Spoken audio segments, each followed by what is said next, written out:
En un mundo lleno de violencia, tristeza y enfermedad, siempre hay una respuesta. Clama a mí y yo te responderé, dice el Creador. El Tabernáculo de la Fe presenta un mensaje de esperanza. Ucrania, una nación sin huérfanos. Colombia, una nación sin huérfanos. La tierra, una tierra sin huérfanos. Parece un sueño realmente imposible de poder realizarlo, porque hay tanta orfandad de la tierra que no es fácil pensar en ello. Yo quiero mencionar esta semana, después de haber conversado con mi hermano en el Hotel Tequendama, en el curso que había, y no pude hablar con él el domingo porque tenía otras cosas que hacer, pero ya había hablado con él y la verdad, si me preguntan, me enamoré del proyecto. Creo que va en armonía con lo que hemos venido hablando, lo que hablamos desde el comienzo de este año. Hagamos de Colombia una gran nación. ¿Cómo puede ser una gran nación un país si una inmensa cantidad de los habitantes de esa nación son huérfanos? Yo les hago una pregunta. ¿Cuántos de aquí han pasado por la experiencia mejor de ser huérfanos? Levanten la mano los que fueron huérfanos. Levanten la mano. Bien, muy bien. Una buena cantidad fueron huérfanos. Y yo les voy a asegurar que hay muchos más huérfanos que no levantaron la mano. ¿Cuántos de ustedes, cuando digo huérfanos es porque no tenían papá, mamá? Bueno, a eso me refiero inicialmente. Bueno, ¿cuántos por alguna circunstancia sus padres murieron o no los conocieron por alguna circunstancia? Levanten la mano otra vez los huérfanos. Bueno, muy bien, gracias. Un poquito menos, pero más o menos. ¿Cuántos de ustedes fueron huérfanos en el sentido de estar con papá o con mamá, pero no tener los dos padres en la casa? Levanten la mano. Eso ya aumenta, ¿cierto? Ese es otro nivel de orfandad. Pero hay otros dos tipos de orfandad que quiero mencionar. ¿Cuántos de ustedes son padres? Y aquí va a ser más difícil para que levanten la mano. Por lo menos reflexionen en lo que voy a decir. ¿Cuántos de ustedes han sido padres que tienen hijos, pero que alguito, pero no alguito, realmente poco se han preocupado por ellos? Quizás aquí no hay tantos, porque cada día tenemos más conciencia de ello. Pero hay muchos huérfanos en la tierra que aunque tienen papá y mamá y viven con papá y mamá en la casa, papá y mamá ni se preocupa siquiera saber quiénes son sus amigos. Ni qué hacen, ni qué vicios tienen, ni cuáles son sus proyecciones. No conocen nada de sus hijos. ¿Saben cómo se llama? Tal vez se acuerdan cuando nació, posiblemente, pero no conocen nada de su vida. Esos hijos, aunque tienen papá y mamá, son huérfanos también. ¿Cuántos de ustedes fueron huérfanos en ese sentido? Levanten la mano. Tuvieron papá y mamá, pero sus padres no se preocuparon. Unos 4, 5, 6. Muy bien. Hay otro tipo de huérfanos. Hay varios tipos de huérfanos. Hay aquellos padres que aman a sus hijos, que quieren lo mejor para sus hijos, pero sus hijos no quieren que sus padres se metan en su vida. ¿Algunos aquí que tienen hijos así? Levanten la mano, levanten. Bueno, eso sigue aumentando la cantidad. Hay muchos hogares. Hijos, entiendan esto, hay muchos huérfanos en la tierra. La tierra es un mundo en orfandad. Y queremos nosotros poder trabajar en esa dirección. Por eso digo, me enamoró del trabajo que se hace porque es mucho más amplio. Hay otros niveles, pero por lo menos quería mencionar esos. Se dice que en el mundo de los países avanzados como Estados Unidos, Europa, los del primer mundo, normalmente tienen un 40% de huérfanos sin padre. 40% de las personas que viven, de los niños que viven en los países avanzados del primer mundo, son huérfanos. Así que eso es terrible. un mayor porcentaje de ellos, un mayor porcentaje todavía más, tienen padres biológicos, pero no un hombre que asuma la responsabilidad moral de criarlos hasta ser adultos responsables. Escúcheme, más del 40% en las naciones avanzadas tienen padres biológicos, pero no un hombre que asuma la responsabilidad moral de criarlos hasta la vida adulta, hasta que sean adultos responsables. Y creo que eso no es nada más los países del primer mundo. Se dice que los países del tercer o segundo mundo, donde nos encontramos los colombianos, países más pobres, por ejemplo, Jamaica. Se dice que Jamaica, en los estudios que se han hecho, tiene el 85% de la niñez es huérfana. Escuche, 85% de la niñez huérfana. Eso es aterrador. ¿Qué futuro tiene esa nación? ¿Qué futuro tiene ese pueblo? Ningún pueblo puede tener futuro si esa es la condición que viven sus ciudadanos o la niñez, los que van a tomar las riendas del país en el futuro. Estudiando más sobre el tema, yo descubro una verdad. Dios conoce por nombre a cada niño huérfano. ¿Sabía eso? En otras palabras, a Dios le importan los niños huérfanos. Dios tiene contados los cabellos de su cabeza a uno de esos niños huérfanos. Pero no solamente Dios conoce el nombre de cada niño, Dios tiene un propósito para cada uno de ellos. Escúcheme, hermano. Diga conmigo, Dios tiene un propósito para cada niño huérfano. Pero en su orfandad no lo van a encontrar.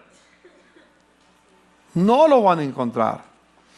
Por lo tanto, si me permiten la expresión, el sueño de Dios es que no haya huérfanos en la tierra, que no haya huérfanos en ninguna nación, que no haya huérfanos en Colombia. Otra verdad que descubro en la palabra: Dios se declara padre de huérfanos. Salmo 68 dice las Sagradas Escrituras que Dios es padre de huérfanos y defensor de viudas. ¿Cómo va el Señor a ejercer esa paternidad? ¿De qué medio Dios va a ejercer la paternidad sobre esos huérfanos? ¿Cómo creen ustedes que Dios la va a hacer? Alguno dirá, bueno, Dios es poderoso, pues que el que se encargue de ellos sabrá cómo se encargará. No, Dios tiene un plan. ¿Sabe cómo Dios quiere encargarse de los huérfanos? A través de sus hijos que adoptó por la sangre que Cristo derramó en la cruz del Calvario. ¿Quiénes son los hijos adoptados por Jesucristo? Levante la mano, cada hijo adoptado. Ahora, Dios quiere encargarse de los huérfanos a través de tu vida, a través de mi vida. Eso lo quiere hacer el Señor.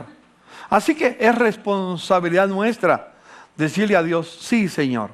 Es parte del trabajo que estamos haciendo con Futuro Juvenil, que aunque no responde 100%, pero es una parte del trabajo. Son 53 niños aproximadamente, y estamos buscando lo mejor con los niños de Futuro Juvenil. Acabamos de firmar un convenio con la Universidad de los Andes, y la Universidad de los Andes ya envió un grupo de jóvenes que están allá hoy, trabajando con los niños, buscando las condiciones que viven y cuáles son las posibilidades que tenemos en el ambiente para hacer proyectos, para presentarlos a algunas entidades y naciones en el mundo. Agradecemos a la Universidad de los Andes que tuvo a bien firmar un convenio con nosotros. Hermano Agustín Raaf es el encargado de dirigir ese proyecto. Eso es una bendición. Gracias a Dios, Dios empieza a dar recursos. Esta semana estuve en el SENA y hay unas posibilidades ya que estamos trabajando con el SENA, y estamos, como ustedes saben, estamos trabajando con la nación de Alemania, la República de Alemania, y Alemania nos está enviando 2 jóvenes cada año a vivir con ellos y trabajar con ellos, sin nosotros invertir absolutamente nada. Con la Embajada de Israel he hablado y hay posibilidades que en el camino, si hacemos proyectos serios, la Embajada de Israel nos asesorará para poder desarrollarlo mejor para esos niños. Y quiero que esos sueños se hagan realidad porque tenemos la esperanza de que esos niños encuentren el propósito de Dios, encuentren una iglesia que los ama. Dígale a su hermano, nosotros somos esa iglesia que los amamos. Quizás no están diciendo la verdad, pero por lo menos dígalo por fe. Por fe, diga, por fe yo los amo. Por fe yo me preocupo por ellos. Y espero que algún día pongan esa fe en acción y vayan a visitar a los niños y hagamos lo que podamos por ellos. Son 53 niños que tenemos ahora que no tenían ninguna esperanza en la tierra, pero ahora al venir bajo la cobertura del tabernáculo de la fe empiezan a ver un mundo con esperanza, porque Dios tiene un propósito para cada uno de ellos. Dios tiene un propósito para cada uno de ellos. En el libro de Santiago nos dice algo interesante. En Santiago capítulo 1, el versículo 27, Santiago 1:27. Si no tiene su Biblia a mano y no encuentra Santiago, entonces escríbalo y lo busca en su casa y lo lee. Y voy a permitirme parafrasear en gran parte el texto. Dice Santiago, la religión pura y sin mácula delante de Dios el Padre. Lo que vale decir, la fe sincera, la fe pura, la fe que trae satisfacción al corazón de Dios es. ¿Cuál es? Atender a los huérfanos, atender a las viudas en sus tribulaciones y guardarse limpio de la corrupción del mundo. 3 cosas nos menciona. ¿Qué es lo que tiene una persona que realmente tiene una fe sincera? Una fe sin problema de conciencias. Una fe que alumbra su vida. Una fe que alumbra el camino, que trae esperanza. Una fe verdadera. La fe verdadera se manifiesta por 3 cosas, dice la palabra. Si yo tengo fe verdadera, ¿qué voy a hacer? Me voy a preocupar ¿por qué?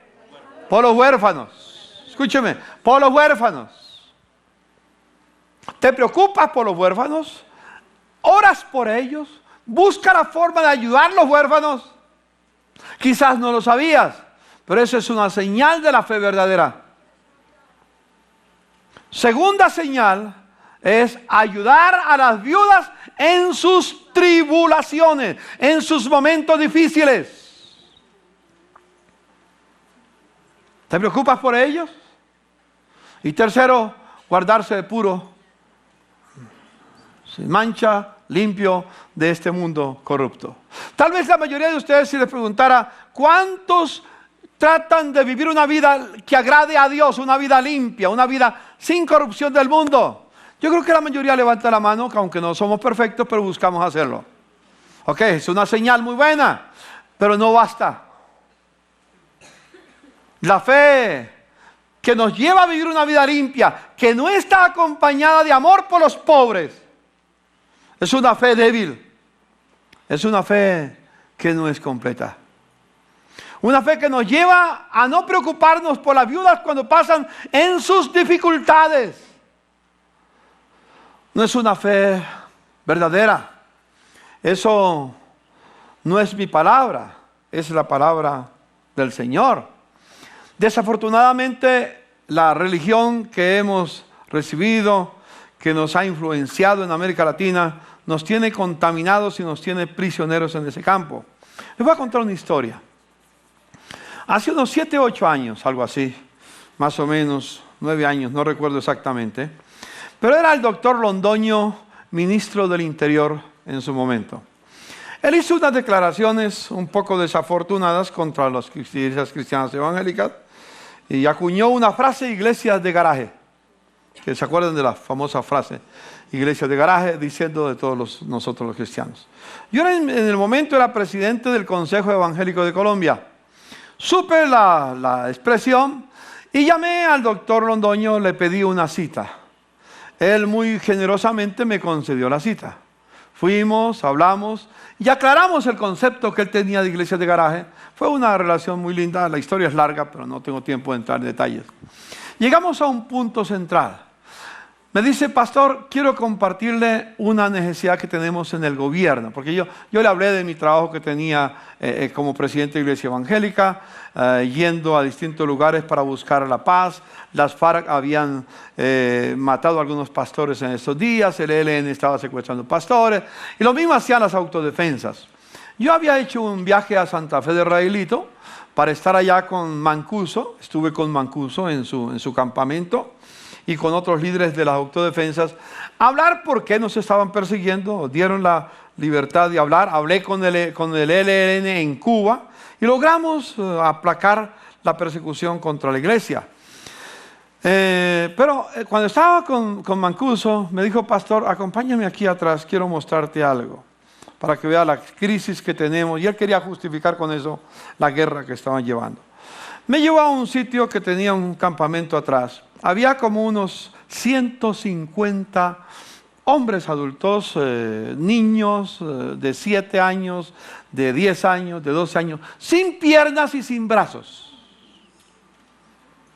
Y me dijo, ese es el resultado de lo que tenemos y nosotros queremos defender a la nación para que nos... Quería su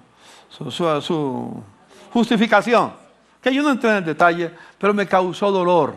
No importa la circunstancia, ver tantos hombres, mujeres y niños sin piernas, sin brazos, sin esperanza en el mundo, algunos tratando de poner prótesis para poder andar.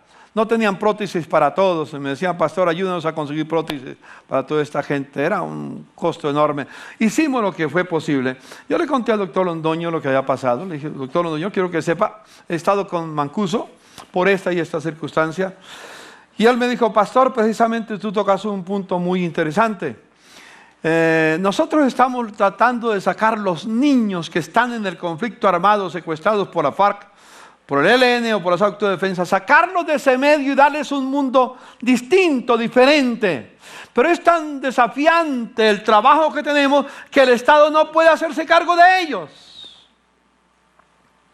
Dijo, inicialmente tenemos 3,000 niños ya en lista. Me hace una pregunta, pastor, una pregunta que yo no esperaba. Me dice, pastor, ¿cuántas iglesias hay en el país evangélicas? Entonces yo pensé, en ese momento dije, quizás unas 6,000. Dijo, listo, está arreglado el problema. Hable con la iglesia para que entre 2 iglesias se hagan cargo de un niño. Y tenemos los 3,000 libres. Fue un desafío bastante fuerte. Salí con la carga. Para mí era fácil hacerme cargo de 20, 30, pero no de 3,000. Por el trabajo de Futuro Juvenil era fácil trabajar. Me fui a hablar con los pastores en la nación. Les envié cartas, los llamé por teléfono, hablé personalmente. Resultado, 0. Nosotros no estamos acostumbrados a pensar en los desvalidos, en los huérfanos, en los que sufren. Estamos tan ensimismados muchas veces dentro de nosotros mismos que no tenemos tiempo para pensar de otra manera. Fue una experiencia demasiado amarga que yo quisiera nunca más volver a repetirla. Gracias a Dios, creo que las cosas están cambiando. Pero este tema de una nación sin huérfanos, hacer de Colombia una gran nación, es algo que está en mi corazón. Y ya Dios nos dará sabiduría cómo seguir. Por lo menos empecemos en casa. Empecemos en Futuro Juvenil y empecemos en nuestro hogar. Amén. Hay 2 sitios para empezar. ¿Dónde? ¿Dónde vamos a empezar? En Futuro, diga conmigo, en Futuro Juvenil y en nuestro hogar. Nosotros estamos en la proyección de un templo. ¿Y cuál es la proyección del templo? Conocemos tu paternidad, te construimos un hogar, dulce hogar. Mis generaciones y yo serviremos al Señor. Mis generaciones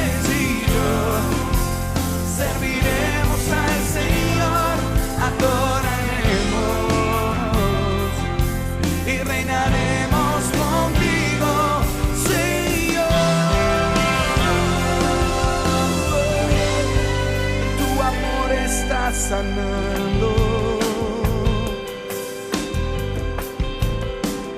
nuestros corazones y reconciliando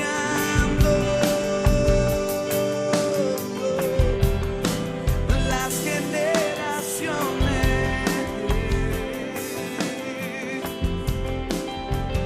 Reconocemos tu paternidad. Yo quiero entonces hablar en esta mañana, siguiendo con nuestro tema, el diseño de Dios para la familia. Para todo lo que nosotros hacemos en la tierra, Dios tiene un diseño. Dios tiene un diseño para la economía. Dios tiene un diseño para la educación. Dios tiene un diseño para la política. Dios tiene un diseño para el ejecutivo. Dios tiene un diseño para el ejecutivo. Dios tiene un diseño para el judicial. Dios tiene un diseño para cada área de donde nosotros nos desenvolvemos. Dios tiene un diseño para la familia. Pregunta sencilla: ¿estamos guiando nuestra familia conforme al diseño divino o conforme al diseño de la cultura? ¿Estamos guiando nuestra familia conforme al diseño que Dios ha establecido o conforme simplemente al diseño que heredamos de nuestros padres? Yo sé que nosotros hemos venido de una cultura que no está guiada por el diseño divino, sino por el diseño humano. Yo, por ejemplo, en mi hogar, yo nunca aprendí el valor del perdón, nunca. Ya lo he mencionado en otras oportunidades, no me voy a demorar a eso, pero cuando llegué al Señor, encontré el valor de pedir perdón en mi hogar. La mayoría, en mi generación, no pedíamos perdón en el hogar porque pedir perdón era perder autoridad. Así lo aprendí. Pero en el camino del Señor aprendí el diseño de Dios, que debo mantener una vida cercana de perdón con mi esposa y con mis hijos. Y eso me ayudó mucho en la vida. Pero hay muchas cosas para hablar del diseño de Dios. Diga conmigo: Dios tiene un diseño para la familia. Y yo quiero que mi familia sea reedificada en el diseño divino. ¿Cuántos quieren que su familia sea reedificada en el diseño divino? Lo queremos. Queremos que nuestros hijos construyan hogares conforme al diseño divino. Esto es de lo que hemos estado hablando. Yo quiero aclararlo bien, dejarlo claro. Y es lo que vamos a seguir trabajando en este día. Por ejemplo, en el libro de Génesis, en el capítulo 12, cuando Dios llamó a Abraham, le dijo: haré de ti una nación grande y te bendeciré. Haré famoso tu nombre y serás una bendición. Déjeme decirle, quite el nombre de Abraham y ponga tu nombre. Ponga tu apellido mejor. ¿Sí? O tu nombre, como quieras. Yo diré, Dios dice a Héctor Pardo: haré de ti una nación grande. Y le dice a Héctor Pardo, ¿qué le dice? Te bendeciré. ¿Y qué más le dice? Haré famoso tu nombre. ¿Y qué más? Y serás una bendición. Eso es lo que Dios quiere para mi vida y para mi descendencia. Dios quiere que tú y tu descendencia sean una bendición en la tierra. Dios quiere que tú y tu descendencia vivan bajo la gracia de Dios. Dios quiere que tu nombre sea famoso, que deje huella en la tierra. Dios quiere bendecirte y a través de ti construir una gran nación. Personifíquelo, hágalo propio. Esas promesas son para ti y las condiciones también. Dígale a su hermano: esas promesas son para mí y las condiciones también. Porque a veces nos gustan las promesas, pero no las condiciones. Sigue diciendo: bendeciré a los que te bendigan. Gracias a Dios, Dios va a bendecir a los que me bendigan. Los que me maldicen, no los va a bendecir. Diga a su hermano: Dios va a bendecir a los que me bendigan. Y luego dice una palabra muy dura, ¿no? Y maldeciré o dejaré sin bendición a los que te maldigan. Y dice: por medio de ti serán bendecidas todas las familias de la tierra. Fue la promesa que Dios dio a Abraham. Ahora, ¿cómo cree que Dios iba a cumplir la promesa a Abraham? Esa es una buena pregunta. ¿Y cómo lo justificas con la Biblia? ¿Cómo la Biblia nos habla? ¿Cómo Dios va a ser real? Que va a ser su nombre famoso, que va a ser, que será una bendición de la tierra, que será bendecido, que su nombre será grande, que bendecirá a los que te bendigan, que dejará sin bendición a los que no te bendigan, que por medio de ti hay bendición de la tierra. ¿Cómo Dios lo va a cumplir? Es una buena pregunta, ¿cierto? Y Dios tiene una respuesta directa. En el libro de Génesis, Dios dice lo siguiente: pero el Señor estaba pensando, ¿le ocultaré a Abraham lo que estoy por hacer? Es un hecho, léanlo conmigo todos, ¿me ayudan? Es un hecho que Abraham se convertirá en una nación grande y poderosa, y en él serán bendecidas todas las naciones de la tierra. ¿Cómo sabe Dios? ¿Cómo tiene la certeza? Porque otra versión dice, tengo la certeza que Abraham va a tener esta bendición de la tierra. ¿Cómo lo sabe Dios? ¿Qué dice? Yo lo he elegido para que instruya a sus hijos y a su familia, a fin de que se mantengan en el camino del Señor y pongan en práctica lo que es justo y recto. Así el Señor cumplirá lo que ha prometido. ¿Cómo nos va a cumplir lo que ha prometido? ¿A través de qué? Diga conmigo, a través de mi familia. Dios te escogió a ti, varón. Escuche, hablo a los varones ahora muy directamente en este instante. Dios te eligió a ti con un propósito en tu hogar, en tu familia. ¿Cuál fue el propósito? Que instruyas a tus hijos y a tu familia en el camino del Señor, para que se cumpla lo que Dios ha prometido. Si tú no cumples tu responsabilidad, si yo no la cumplo mi responsabilidad, no se cumplirá la promesa de Dios. Escúchame. Alguien dirá, no, si Dios es soberano, que haga lo que quiera, como quiera. No, Dios pone condiciones. Dios quiere bendecirme. Dios quiere hacer mi nombre famoso. Dios quiere bendecirte, hacerte un nombre famoso. Dios quiere que vivas bajo bendiciones y seas próspero en la tierra. Dios quiere que tengas riquezas. Dios quiere que viva el shalom de Dios. Paz, salud, prosperidad en todo lo que emprendas. Dios quiere que seas un pueblo sabio. Que tú seas una persona sabia. Que tus hijos también. Que seas inteligente. Dios lo quiere. Así lo ha diseñado el Señor. Pero no se cumplirá si no se hace carne en mis hijos, en mi familia. Yo he dicho otras veces que este es uno de los temas más difíciles de tratar en nuestra cultura. Una cultura donde la familia cada día tiene menos valor. Donde la mayoría realmente hablamos de familia sin entender lo que estamos hablando. Y se hace más difícil. Y yo espero en el nombre del Señor, si alguno de ustedes una palabra de esta llega a su corazón, por favor no se enoje. Dígale al Señor, gracias Señor por hablarme a mi corazón. Y dígale al Señor, Señor, quiero enderezar mi vida, quiero enderezar mi hogar. Esta iglesia tiene que ser conocida por una iglesia que ama a la familia. Que está compuesta por familias que aman a Dios. Cada familia acá será una familia modelo, será una familia ejemplo. Las familias que no quieren ser modelo no podrán ser miembros de esta congregación. No estoy diciendo que se van para el infierno, perdón, no estoy diciendo eso. Van al cielo sin la bendición de Dios. Pero yo quiero que mientras que viva aquí, mis hijos, mis nietos, bisnietos, todos sean una bendición. Yo lo he elegido. ¿Para qué te eligió a ti como cabeza de tu hogar? ¿Para qué? Para que instruyas a tus hijos y tu familia, a fin de que ellos, tú, tus hijos, tu familia, se mantengan en el camino del Señor y pongan en práctica lo que es justo y recto. Porque solo de esa manera el Señor cumplirá lo que ha prometido. Diga conmigo, solo de esa manera. Es un pasaje muy desafiante. Es una palabra desafiante. Quiero leer otro texto de la palabra del Señor. Deuteronomio 4, 5 a 9. Moisés está pronto para terminar. Ya hemos visto este texto muchas veces. Vuelvo y lo menciono.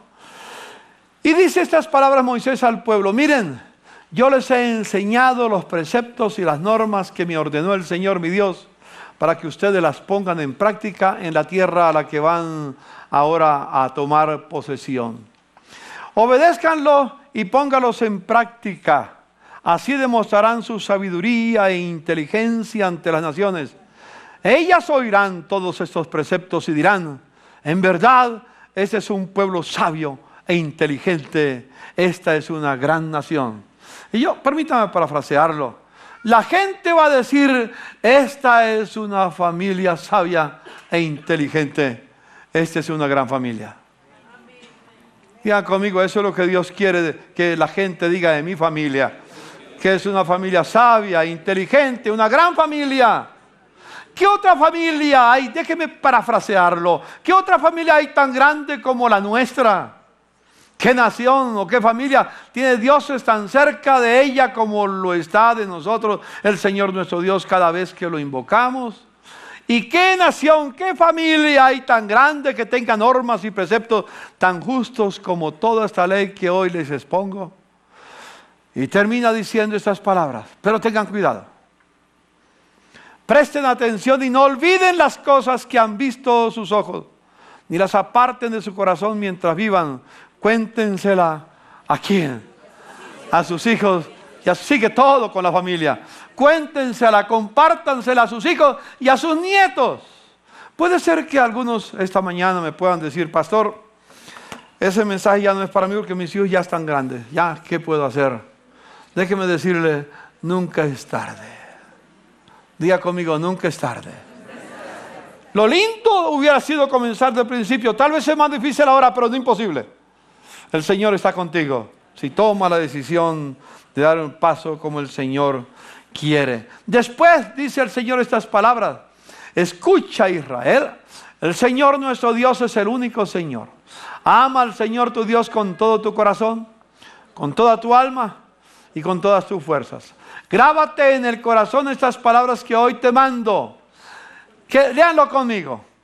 Incúlquensela continuamente a tus hijos. Háblales de ellas cuando estés en tu casa y cuando vayas por el camino, cuando te acuestes y cuando te levantes. Átalas a tus manos como un signo. Llévalas en tu frente como una marca. Escríbelas en los postes de tu casa y en los portones de tus ciudades. Toda nuestra familia debe estar guiada por los principios que Dios ha establecido. Terminaría diciendo estas palabras.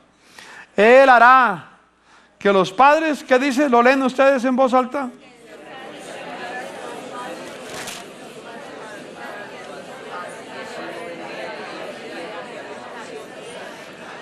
Leámoslo juntos otra vez. Él hará que los padres se reconcilien con sus hijos y los hijos con sus padres, y así no vendré a herir la tierra con destrucción total. Esa palabra destrucción total es tan interesante. Estaba esta mañana investigando con mis libros la palabra en hebreo, y esa palabra es el vocablo jerem. Viene del verbo ejerim, que significa Dios lo declara anatema. ¿Sabe lo que es anatema? Dios declara maldito. Terrible palabra. No soy yo el que lo digo, es Dios. Dios declara maldito, o si lo quieren más suave para que no se pongan mal, sin bendición. El hogar donde el corazón de los padres no se devuelve a los hijos y el corazón de los hijos no se devuelve a los padres. El hogar que no vive en sanidad. Y esa palabra anatema, maldito, también significa destinado a ser destruido por completo. Volvamos a leerlo. Nos da otro sentido, o nos da más claridad en el sentido. Él hará que los padres se reconcilien con sus hijos, los hijos con sus padres, y así no vendré a herir la tierra con destrucción total. Él hará. ¿Quién hará? Dios iba a utilizar un ministerio. El ministerio de Elías. Elías, el Elías que iba a venir. El Elías ya vino. Pero ese espíritu de Elías todavía permanece. Y Dios va a utilizar, escúcheme, el ministerio de los pastores. Es el Elías moderno, el ministerio de los pastores, para enseñar a la iglesia, para enseñar a los pueblos que los padres le devuelvan el corazón a sus hijos y que los hijos le devuelvan el corazón a sus padres. Porque de otra manera la tierra estará sin bendición. Por eso el anhelo, por eso la decisión de construir una comunidad, de seguir construyendo una comunidad donde la familia sea una familia que honre y glorifique al Señor. Amén. Donde los padres cumplan su responsabilidad, donde los hijos vuelvan a caminar con sus padres como Él quiere. Yo descubro algunas cosas en la Escritura. Todo ser humano tiene el derecho, escúcheme, todo ser que viene a este mundo, tus hijos que vinieron a este mundo, tú mismo, pero hablemos de tus hijos. Todo ser humano que viene a este mundo tiene el derecho. No se le debe negar el derecho de tener como padres al que lo engendró y a quien lo concibió. No es un favor que le hacemos, es un derecho que tienen nuestros hijos. Diga conmigo, mis hijos tienen el derecho de tener como padres al que lo engendró y a quien lo concibió. Como consecuencia, para que esto se cumpla, es necesario que los padres permanezcan unidos en pacto matrimonial. Sé que en nuestra cultura eso es bien complicado, bien difícil, pero Dios lo va a hacer, amén. Dios, algunos de ustedes han pasado por situaciones difíciles y han llegado al divorcio y ha habido separación, aunque sus hijos hayan estado grandes o pequeños, independientes. Ahora, Dios está trayendo nueva luz, la misma luz de la palabra, pero con más fuerza, para levantar una generación que supere el pasado. Dios no quiere que sus hijos repitan el ciclo que tú has vivido. Dios quiere que tus hijos se casen y tengan un matrimonio en pacto para toda la vida. ¿Dicen amén? Es lo que Dios quiere. Es lo que Dios anhela y tú puedes ser parte de eso. En tercer lugar, yo descubro en la Escritura que el padre, digo el padre, no la madre, principalmente el padre, donde falta el padre, pues la madre toma el lugar. Pero el padre tiene la responsabilidad de proveer y cuidar de sus hijos. Tiene la responsabilidad de educar, formar carácter. Y ese educar comienza con su ejemplo. Es ser el modelo para que su hijo aprenda y encarne en su vida, se impregne en su vida lo que es carácter, lo que es integridad, lo que es honestidad, lo que es transparencia, lo que es justo, lo que es recto. Ellos no lo van a aprender por los sermones que le das en la casa, lo van a aprender por lo que ven en tu propia vida. El padre tiene esa responsabilidad. Yo como padre tengo esa responsabilidad con mis hijos. El padre tiene la responsabilidad de velar por la instrucción que reciba en los entes de educación. Déjeme hacer una aclaración acá. Muchos dicen, yo voy a mandar a mi hijo al kinder o al prekinder, a la escuela, al colegio, y cuando crezca lo voy a mandar a la mejor universidad para que lo eduquen. Mentiras. La educación no se da en ninguna institución educativa del Estado. La educación se da en el hogar. Dígale a su hermano, la educación se da en el hogar, en la casa. En la casa se da la educación. Lo que se da en los centros que llamamos educativos hoy es la instrucción. Se le va a instruir, se le va a enseñar, pero allá no van a aprender carácter. Carácter aprenden en casa. En casa. Lo aprenden. Allá van a recibir una buena instrucción, seguro. ¿Sí? Por ejemplo, la iglesia no está puesta para reemplazar a los padres. Dígale a su hermano, en la iglesia no me van a reemplazar a mí como padre. La iglesia infantil no reemplaza a los padres. La iglesia infantil apoya a los padres, ayuda a los padres, y queremos hacerlo mejor con la iglesia infantil. Hemos hecho ya un contacto con alguien que va a estar viniendo a Bogotá para enseñar a los maestros de la iglesia infantil, para acompañarnos en el proceso, porque queremos que los niños tengan lo mejor, no para reemplazarlos, sino para ayudarles a hacer mejor la tarea. Amén. Dígale a su hermano: el pastor no me reemplaza como padre.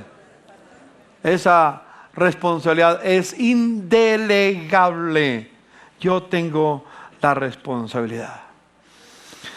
¿Cómo educa el padre a los hijos? Veamos un texto de la Biblia que nos da la luz sobre ese tema. Está en el Nuevo Testamento. Me fascina Pablo. En la vida cristiana he oído a algunas personas que dicen: yo ya no leo el Antiguo Testamento porque es harto, yo leo el Nuevo Testamento, ya no tenemos que vivir del Antiguo Testamento. Yo sé que estudiar el Antiguo Testamento no es fácil, pero Pablo dijo en una oportunidad, le dijo a Epafras y a otro, le dijo: tráigame los rollos que dejé en Éfeso, creo que dice, o en algún lugar. Tráigame los rollos. ¿Sabe qué significaban los rollos? El Antiguo Testamento. Tráigame los rollos. ¿Sabe? Pablo nunca utilizó el Nuevo Testamento para enseñar a la iglesia. ¿Sabe por qué? El Nuevo Testamento no estaba escrito. ¿Qué utilizó entonces? Quiero que lean el Antiguo Testamento. Quiero que lean lo que se llama la Torá. Los primeros 5 libros de la Biblia. No cuentan historia, revelan la verdad. Léase Génesis, léase Éxodo, Levíticos, Números, Deuteronomio. Algunos son un poco difíciles de leerlos, pero léalos. Pida al Señor que le dé sabiduría al leerlo, porque vas a descubrir la verdad de Dios. Un joven que había sido educado en los principios de lo que llamamos el Antiguo Testamento, porque la palabra de Dios no puede ser quebrantada, se llamaba Timoteo. Y Pablo le escribe a Timoteo y le dice estas palabras: desde tu niñez conoces las Sagradas Escrituras. Veamos esa frase, un momentico. ¿Cuándo conoció Timoteo las Escrituras? ¿Desde cuándo? Desde la niñez. No fue que llegó un momento en su vida adulta y entonces encontró la Biblia, o el Antiguo Testamento, o el Nuevo Testamento, o una carta de Juan o de Pablo, y entonces empezó a leerlo. No, desde la niñez. Y por eso Timoteo llegó a ser el hombre confiable para Pablo. Pablo sabía que cuando él terminara su jornada, Timoteo podía seguir la obra que Dios había encargado. Y seguro otros también. Pero aquí hay un personaje central. ¿Cuándo aprendió Timoteo la Biblia? Desde la niñez. Y dice la palabra: conoces. No el conocimiento griego, que es un conocimiento intelectual. Es un conocimiento que está respaldado por lo que se vive. Porque hay quien tiene conocimiento intelectual, pero no lo vive. No, es el conocimiento hebreo, donde uno sabe y lo que sabe lo practica. En otras palabras, Timoteo, tú desde la niñez conoces las Sagradas Escrituras y te han llevado a practicarla, a vivirla. Y ellas pueden darte la sabiduría necesaria para la palabra salvación. Es una palabra amplia, no es cielo. Significa librarse de los problemas de la tierra, significa vivir una vida en sabiduría, significa vivir una vida en la gracia de Dios, significa vivir una vida inteligentemente en este mundo. Eso es salvación. Salvación. Sabiduría necesaria para que vivas sabiamente en la tierra, mediante la fe en Cristo Jesús. Y le dice entonces enseguida: toda la Escritura. ¿Cuál es toda la Escritura? El Antiguo Testamento. Como consecuencia implica el Nuevo Testamento. Pero cuando lo dijo en su momento se refería a lo que estaba escrito. Todo el Antiguo Testamento. Toda la Escritura es ¿qué? Amén. Levanta la Biblia, hermano, y diga: este libro es inspirado por Dios. Amén. Amén. Qué lindo. ¿De qué libro se puede decir eso? ¿Habrá algún otro libro en la tierra que pueda decir es inspirado por Dios? No hay ningún otro. Qué riqueza la que tenemos, aleluya. Ama la palabra de Dios, léala, estúdiala y dale gracias a Dios por la Biblia. Qué joya la que tenemos. Ningún pueblo tiene esa joya que tú tienes. Es la joya hermosa. Por eso Satanás la persigue. Porque es la joya hermosa de Dios. Toda la Escritura es inspirada por Dios. Y como consecuencia es útil ¿para qué? Para enseñar, para reprender, para corregir, para instruir en justicia. Y no termina ahí. Déjeme parafrasear el texto siguiente. A fin de que el joven, la señorita, el hombre o la mujer sea enteramente capacitado para toda buena obra. Tú ni yo somos capacitados para hacer la obra que a Dios le agrada si no estamos inspirados, corregidos, enseñados, instruidos, orientados por la palabra de Dios. No es la palabra de Sócrates, ni de Platón, ni de ningún filósofo en la tierra. Es solo la palabra de Dios. Volvamos a leerlo todo. A fin de que el hombre o la mujer de Dios, joven o anciano, quien sea, esté enteramente capacitado para toda buena obra. ¿Cuántos de ustedes desean eso para sus hijos? ¿Cómo lo vamos a lograr? Solamente con la palabra de Dios. Hoy en día hay un término que se utiliza en nuestro lenguaje, en nuestra cultura. Es un término que yo les voy a pedir a ustedes, si lo dudan, consíganse una concordancia bíblica. Una concordancia es una gran herramienta. Búsquese en la concordancia la palabra adolescente.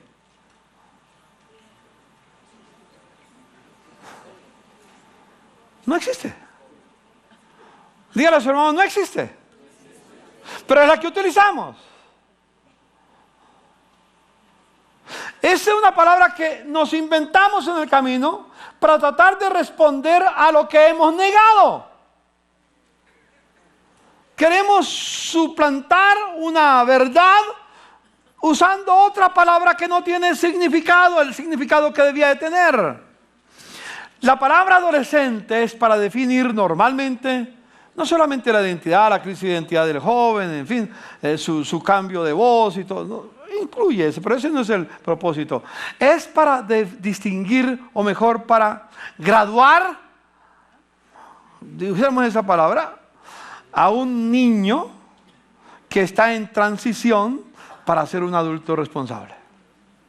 Es la palabra, lo que es una palabra de transición. Entonces esa palabra de transición en nuestra cultura se ha utilizado como adolescente. ¿Sí?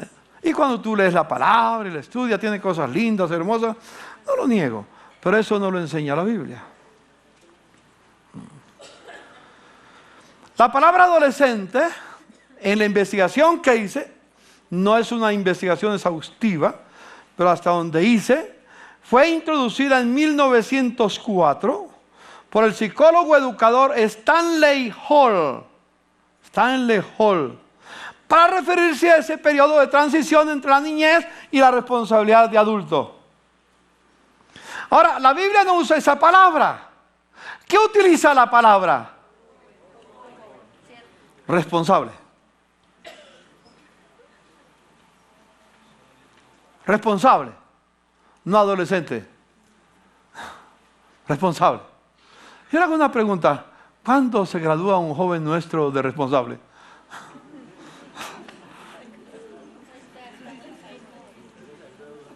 En muchos casos, gracias a Dios, que Dios lo está haciendo. Pero en muchos casos hay algunos que siguen siendo no responsables a los 50 años. Siguen siendo adolescentes a los 20, 30, 40, 50, 60 y mueren adolescentes. Porque no son responsables. ¿Qué hacía a un joven? ¿Cómo se trabajaba el proceso de transición entre la niñez y la edad adulta, la edad donde tomaba decisiones en serio. ¿Sabe qué se utilizaba para llegar a ser responsable? Las Sagradas Escrituras. ¿Quién le enseñaba la palabra? Los padres. Ellos se encargaban de enseñar a los niños lo que se llama la Torá, que son los primeros 5 libros de la Biblia. Los padres le enseñaban durante 8 o 10 años a los niños la palabra de Dios. Se le enseñaban tanto, se la repetían tanto, que cuando llegaba a los 12 o 13 años ya la habían encarnado. Entonces, cuando llegaba a los 13 años, celebraba una fiesta que hoy se llama el Bar Barakah. Bar Barakah. Es una fiesta que convida a los 3 años. Hoy en día se celebra, y tengo temor caer en ritos sin significado. ¿Sí? Celebrar una Bar Barakah, un tiempo de bendición con los hijos, sin el sentido de responsabilidad. ¿Sabe qué significaba la palabra Bar Barakah? Significaba que en ese momento, a los 12 o 13 años de edad aproximadamente, quizás algunos 14, no sé la edad exacta, no importa la edad exacta. Ese niño, cuando llegaba a esa edad, durante el lapso anterior, su padre había estado enseñándole la palabra. Cuando llegaba a los 13 años, hacía una fiesta y celebraba la fiesta. Y le decía a la sociedad entonces: este hijo mío o esta hija mía, a partir de este momento lo entrego a la sociedad porque es responsable, pueden confiar en él. Qué diferencia, ¿no? Pregunto, ¿cuándo se gradúa? Normalmente, ¿cuándo hacemos una fiesta para declarar a nuestros hijos responsables? No lo hacemos, aunque muchos hijos lo son. Pero no lo hacemos, ¿sabe por qué? Porque como padres no hemos cumplido la instrucción. Yo el primero. No estoy aquí para decir ustedes no, yo sí.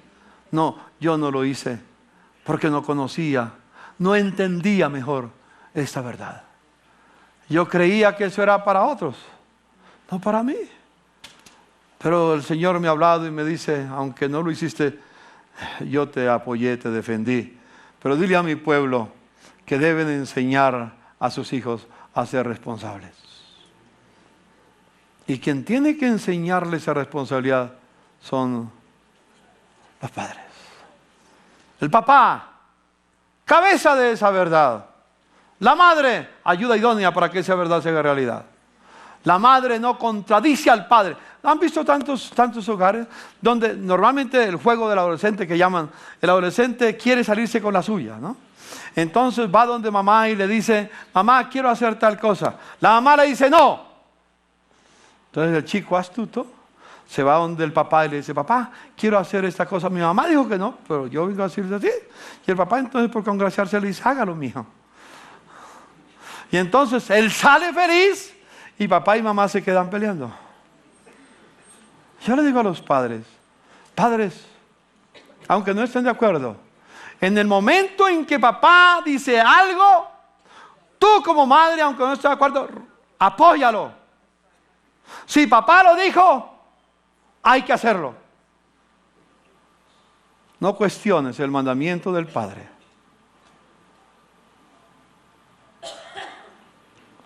Padre, si la madre dice no, no digas sí, no cuestiones la enseñanza de la madre. La palabra del padre es mandamiento, la palabra de la madre es enseñanza. Las dos deben de estar juntas. ¿Me comunico, hermano? Eso tiene que hacer ajustes en nuestras vidas. En muchos, de una manera u otra. Pero déjame decirle, la gracia de Dios está contigo, para que tengas la posibilidad y la victoria en lo que determines. Amén. Dígale: gracias, Señor, por ayudarme. Esa es la verdad. La palabra debe de ser responsable. Hermano, debemos confesar que hemos fallado.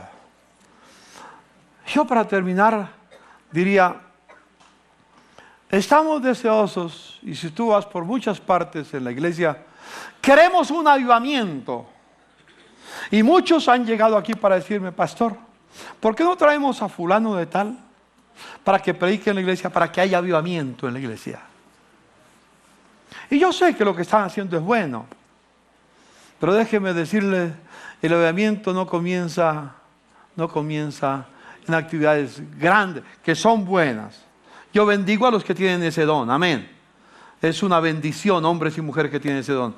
El verdadero avivamiento no comienza en las carpas, en las calles, en las campañas masivas.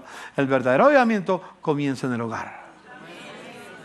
El más grande milagro que existe hoy en día no es ver un paralítico andar. Es un gran milagro que Dios lo hace. No es un muerto resucitado, es un gran milagro que Dios lo hace. Pero el más grande milagro que Dios está esperando son maridos que se devuelvan el corazón, hombres y mujeres que se devuelvan el corazón, que le devuelvan el corazón a sus hijos y que los hijos le devuelvan el corazón a sus padres. Ver familias sanas será el más grande milagro que en ese momento habrá en la tierra. ¿Quieres ver el milagro de Dios en la tierra? Dígale al Señor: Señor, haz el milagro en mi hogar.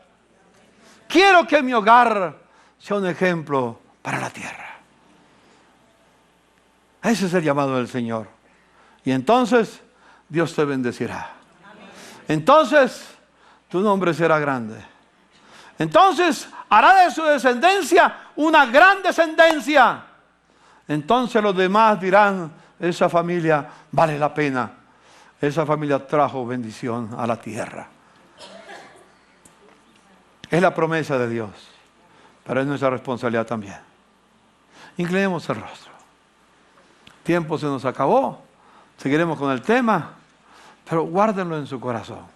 De esa manera, ¿sabe qué va a pasar? Cuando esto comience a florecer, no habrá huérfanos en la iglesia. Amén. Porque Dios entonces sanará a los hermanos y hermanas. Va a hacer vivir en familia a los huérfanos. Va a sanar las cosas que han acontecido en el camino. Y vamos a hacer bendición para toda la tierra. Bendición para Colombia. La paz no se firmará jamás en Cuba. La paz se firma en tu hogar. Diga conmigo: la paz se firmará en mi hogar. Oramos para que tenga un proceso bueno de victoria en Cuba. Pero eso no quiere decir que habrá prosperidad, paz, como Dios lo quiere. La paz verdadera comienza en mi casa. Señor Jesús, gracias por este pensamiento que me permites compartir con tus hijos, Señor. Permite, Padre bendito, que esta comunidad cristiana sea ejemplo, Señor. Que cada familia en esta iglesia, en el tabernáculo de la fe, Señor, sea una bendición.